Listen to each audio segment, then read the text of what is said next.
Hogy a mai demonstráció megmutatta, hogy mekkora erő van az összefogásban, bízunk benne, hogy az összefogásnak megfelelően ön már lényegesen többet fogunk tudni.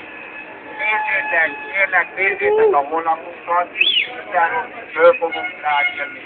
Az alapszervezeti vezetők meg fogják kapni a megfelelő információkat, és természetesen amennyiben a tárgyalások megrekednek, újból fogunk benneteket érni, hogy ahogy a mai napon gyertek ki velünk, legyetek meg minden először saját magatok érdekében, a katonák érdekében, és természetesen a honvédnak érdekében. Ezután köszönhetőleg a mai napon, akik távol, gondolomban, lassan az alapon.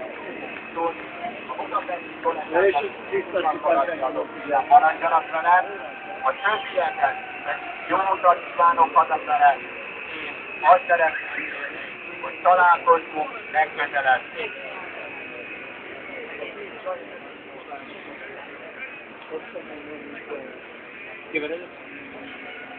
Előbb még itt voltál le.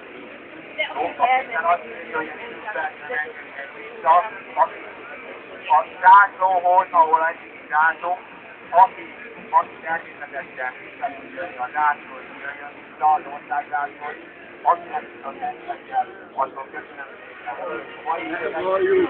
szépen.